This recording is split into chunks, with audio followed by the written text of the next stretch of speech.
शादी करने के लिए एक लड़के ने, जो कि काफी पढ़ा लिखा होता है, उसने शादी.com पर अपना प्रोफाइल बनाया और लड़की की तलाश करना शुरू कर देता है। आखिरकार उसको एक बेहद खूबसूरत लड़की मिल जाती है और मिलने के बाद जब उससे बातचीत का सिलसिला शुरू होता है तो लड़की कहती है कि तुम्हारी जाति अलग है और मेरी जाति अलग है, इसलिए हम दोनों इस शहर में ना रहकर बल्कि किसी दूसरी जगह पर सगाई करेंगे, ताकि किसी को पता चलेगा तो हो सकता है कोई इस बात पर ऐतराज कर दे। लड़की ने अपने परिवार वालों को सहमति बनाकर लड़के के परिवार वालों को भी इसी तरह से मना लिया। आखिरकार बात बन जाती है और बनने के बाद दूसरे शहर यानी कि 26 जून 2022 को इनकी सगाई हो जाती है। आजकल का सोशल मीडिया का जमाना है। उस लड़के ने जब उस लड़की के साथ फोटोग्राफ अपना सोशल मीडिया पर अपलोड किया तो उसके दोस्तों ने उसकी मजाक बनानी शुरू कर दी। दोस्त कहते हैं कि लड़की तो वाकई सचमुच खूबसूरत है, लेकिन इसकी तो शादी कई बार हो चुकी है, ये कितनों के साथ सुहागरात भी मना चुकी है, कहीं अब तुम्हारा कितना नंबर है, इस बात को कुछ कह नहीं सकते। जैसे ही ये लड़के ने बात सुनी उसके पैरों तले जमीन खिसक जाती है। सोचने पर मजबूर हो जाता है और पता चलता है कि उस लड़के को ब्लैकमेल करने का सिस्टम शुरू हो जाता है। वो लड़का जब मना कर रहा था तो उसके जेल जाने की नौबत आ जाती है। वो बच तो जाता है, लेकिन एक आईपीएस ऑफिसर की वजह से। वो ही नहीं बल्कि कई ऐसे लड़के हैं जो बच जाते हैं, जो भविष्य में हो सकता है उसके शिकार होने वाले थे, लेकिन कई ऐसे लड़के हैं जो जेल जाते हैं और आज भी अपनी बदनामी को लेकर लोगों से मुंह छुपाते हुए घूम रहे हैं। आज कहानी एक ऐसी खूबसूरत लड़की की है जो भी उसे देखता था 10 से 12 मिनट उनके साथ रहती थी और वो उसे फंसा दिया करती थी रेप जैसे मामले में। आदाब, नमस्कार, सत श्री अकाल, मैं उस्मान सैफी। आज की जो सच्ची घटना मैं आपको सुनाने जा रहा हूं, ये सच्ची घटना है मध्य प्रदेश का एक शहर है जिसका नाम है जबलपुर। बात कर रहा हूं साल 2016 की।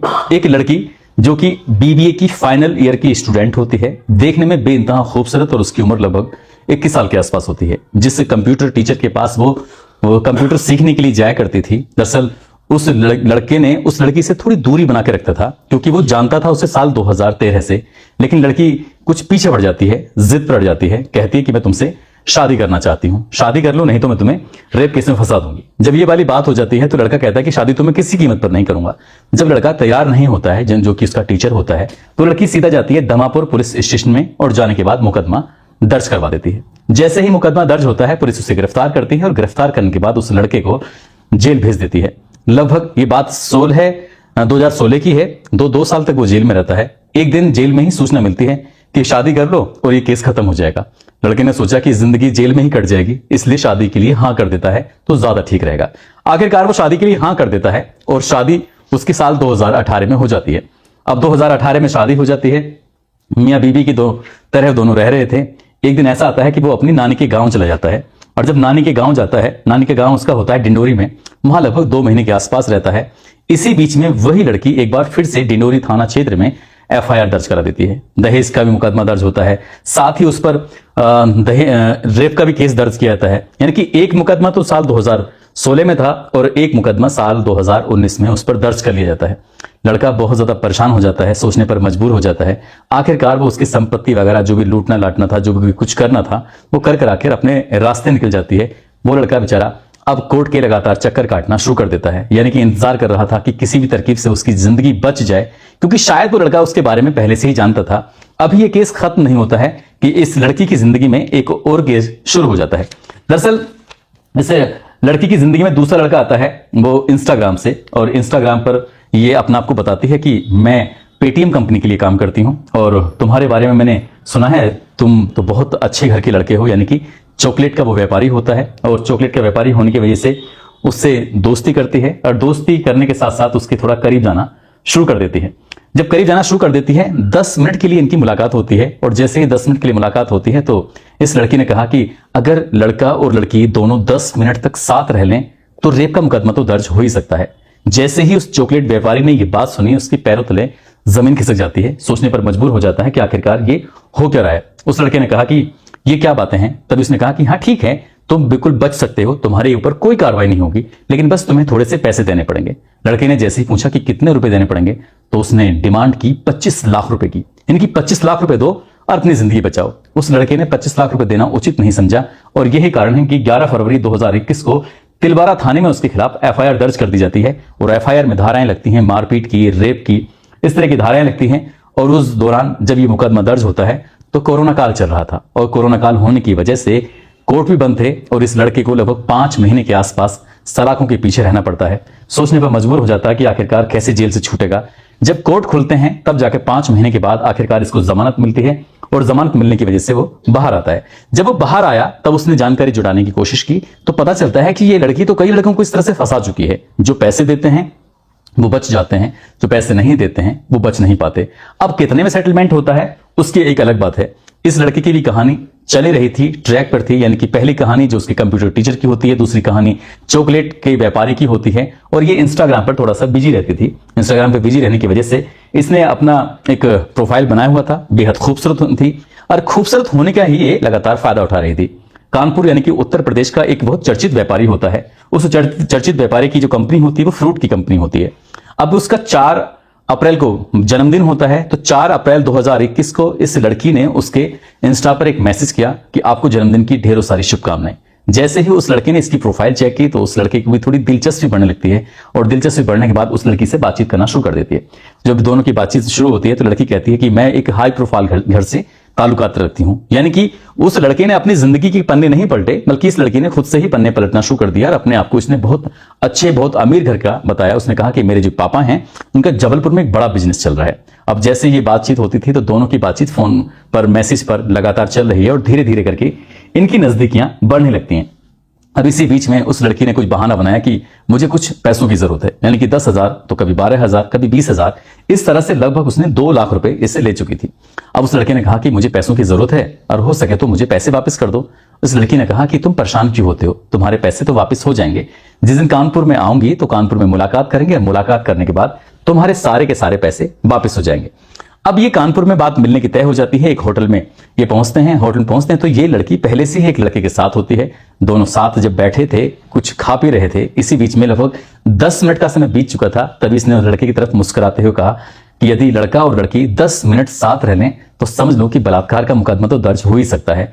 जैसे ही उस फ्रूट कंपनी के व्यापारी के बेटे ने ये बात सुनी, उसके भी पैरों तले जमीन खिसक जाती है। सोचने पर मजबूर हो जाता है कि आखिरकार ये क्या बात कह रही है। कुल मिलाकर उसने कहा कि ठीक है, तुम बच सकते हो और बचने की एक बहुत ही शानदार तरकीब है। उसने कहा कि क्या तरकीब है? कहा 40 लाख रुपए की आप रकम दे दो, अपने घर चले जाओ सकुशल, कोई कुछ भी नहीं कहेगा, ना पुलिस कुछ कहेगी ना समाज कुछ कहेगा। अब इस लड़के ने जब बात पैसे की आती है तो उससे बचने की कोशिश कर रहा था और ये लड़की उसकी कंपनी पहुंच जाती है। कंपनी में पिताजी से मुलाकात करती है और मुलाकात करने के बाद उनसे काफी हंगामा खड़ा कर देती है। जब हंगामा खड़ा होता है तो ये बात अब पूरे शहर में धीरे धीरे करके फैल जाती है। लड़के पर उसने एफआईआर कराने के लिए कोशिश करना शुरू कर दी। कुल मिलाकर कानपुर में तो शायद सफलता मिल नहीं पाती, इसलिए वापस जबलपुर आती है और जबलपुर में आने के बाद 7 अक्टूबर 2021 को इस व्यापारी के बेटे पर एफआईआर दर्ज करा देती है। साथ ही पिता पर धमकी का भी आरोप लगाया जाता है और यह भी आरोप लगाया जाता है कि इसने मेरा फोटो वायरल कर दिया है, यानी कि आपत्तिजनक फोटो वायरल कर दिया है। अब करे तो क्या करे। ये जो व्यापारी होता है परेशान होकर सीधा कोर्ट चला जाता है। कोर्ट की मदद मांगता है कि हमें बचा लो, हम एक खूबसूरत कन्या के भंवर जाल में फंस चुके हैं। कुल मिला के ये भी मामला चलने लगता है। देखिए अब तक जो मामले हुए वो 3 मामले मैं आपको सुना चुका हूं। चौथा मामला होता है बेकरी व्यापारी का, और वे बेकरी जो व्यापारी होता है उसका जबलपुर में ही एक अच्छा सा रेस्टोरेंट होता है। एक दिन ये बेकरी व्यापारी से ये बातचीत करते हैं कि 6 मार्च 2022 को ही इनकी शुरुआत होती है बातचीत की। और ये जब मुलाकात का नंबर आता है तो एक रेस्टोरेंट में 4-5 लड़कों के साथ ये बैठी हुई थी और 4-5 लड़कों के साथ बैठने के बाद ही इसी बीच में ये लड़का पहुंच जाता है जो बेकरी व्यापारी होता है। जैसे वहां पहुंचते हैं तो बातचीत का सिलसिला शुरू होता है। अगले दिन यानी कि 7 मार्च 2022 को ये लड़की उसे फोन करती है, कहती है कि ये बाधवगढ़ में होली मिलन समारोह होगा और 17 से यानी कि 19 तक ये 2 दिन का प्रोग्राम चलेगा, तुम्हें भी आना चाहिए। जब ये बात आने की आती है तो लड़का कहता है ठीक है मैं आ जाऊंगा। अब जैसे ही लड़का ये वहां पहुंच जाता है, यानी कि बेकरी कारोबारी जो होता है वो पहुंचता है, तो 2 दिन के साथ रहते हैं 17 और 19 को। जब 2 दिन साथ रहते हैं, साथ रहने के बाद इसी बीच में लड़की फिर से वही डायलॉग मारती है कि एक खूबसूरत लड़की किसी लड़के के साथ 10 मिनट तक रहे तो एफआईआर तो दर्ज हो ही सकती है, वो भी बलात्कार की धाराओं में। जैसे ही उस व्यापारी ने यह बात सुनी उसके भी पैरों तले जमीन खिसक जाती है। उसे डिमांड की जाती है, तो डिमांड होती है 15 लाख रुपए की। आखिरकार वो लड़का इतना घबरा जाता है कि उस लड़की को उस वक्त शायद 1,80,000 रुपए की रकम दे देता है। और जैसे 1,80,000 रुपए की रकम दी जाती है तो अब ये संख्या जो थी रकम की वो 15 लाख से बढ़कर सीधे 30 लाख पहुंच जाती है। यानी कि पैसे दो नहीं तो तुम्हें जेल भिजवा दी जाएगा। लड़का पैसे का इंतजाम नहीं कर पाता। आखिरकार 21 मार्च 2021 को ओमती थाना लगता है जबलपुर में और उसके खिलाफ भी एफआईआर दर्ज कर ली जाती है। यानी कि 4 मामले होते हैं।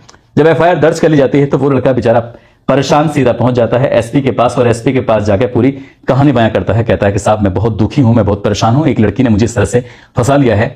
एसएसपी ने इसकी पूरी बात सुनी। उन्होंने कहा कि ठीक है, तुम परेशान मत हो, इस मामले में एक एसआईटी गठित कर दी जा रही है और एसआईटी गठित करने के बाद जो भी जांच होगी, जांच में जो भी सामने आएगा उसका दूध का दूध और पानी का पानी हो जाएगा।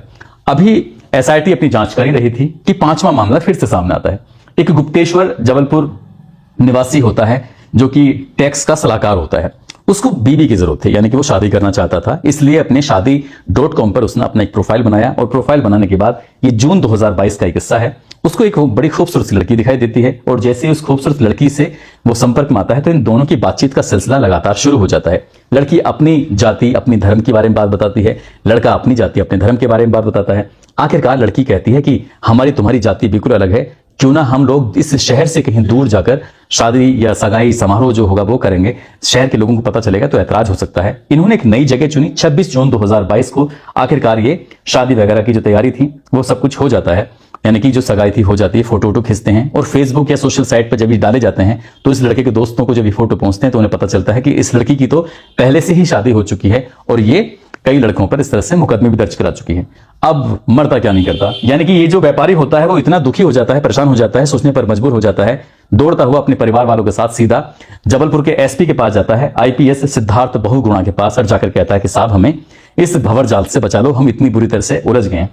अब एसपी ने ये बात सुनी तो एसपी ने सोचा कि क्यों कहीं ऐसा ना हो कि ये किसी और थाने में जाकर एफआईआर दर्ज करा दे। तभी वो आदेश करते हैं पूरे जिले में और कहते हैं कि भाई इस नाम से कोई शिकायत करने के लिए आएगा तो एफआईआर दर्ज नहीं की जाएगी, बल्कि पहले इस मामले की जांच पड़ताल की जाएगी। ऐसा ना हो कि बेकसूर कोई मामला लड़का फंस जाए। कुल मिलाकर इस लड़की के खिलाफ एफआईआर दर्ज हो चुकी थी।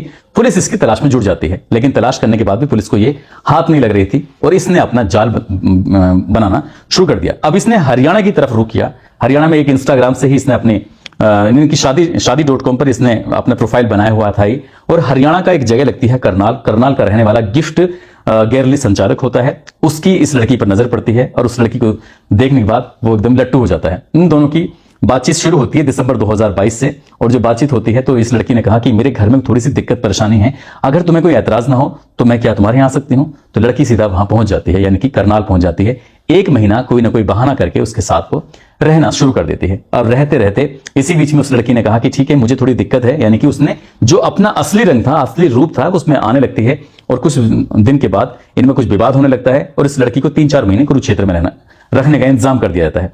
अब उस लड़की के मोबाइल नंबर हो, बाकी सारी चीजें हो, मतलब कुल मिला के उस लड़की का भी जीना इसने मुश्किल कर दिया। जो जीना मुश्किल कर दिया, आखिरकार जब कहीं से कोई बात नहीं बनती है तो 4 फरवरी 2024 को ये करनाल का ही एक रामनगर थाना होता है, वहां पर एफआईआर दर्ज कर ली जाती है और ये गिफ्ट गैलरी का जो संचालक होता है ये वहां से शहर छोड़ के भाग जाता है।